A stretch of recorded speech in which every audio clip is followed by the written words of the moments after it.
This week in 1913, 111 years ago, a pretty important guy in St. Louis died. He was survived by his wife, a young son, and a 14-year-old daughter, who, by the way, would become one of America's most popular movie stars. But first, the reason Joseph Dunne's death was mentioned in the newspaper. He was the supervising inspector of steam vessels in St. Louis, described as one of the most important men on the Mississippi River. He'd spent his entire career as a government steamboat inspector and chief engineer on the nation's rivers. He was considered one of the best river navigation experts in the United States.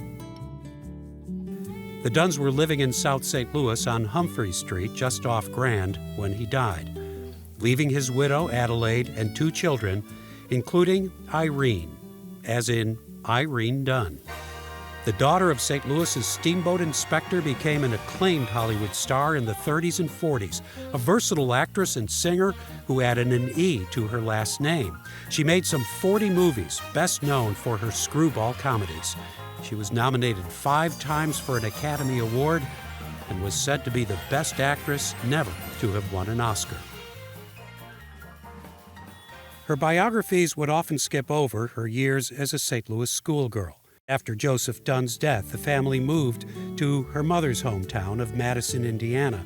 But the movie star from Hollywood's golden age, who died in 1990, she always looked back fondly on those years in St. Louis. She once said, "No triumph of either my stage or screen career has ever rivaled the excitement of trips down the Mississippi on riverboats with my father," who died 111 years ago, this week in St. Louis history.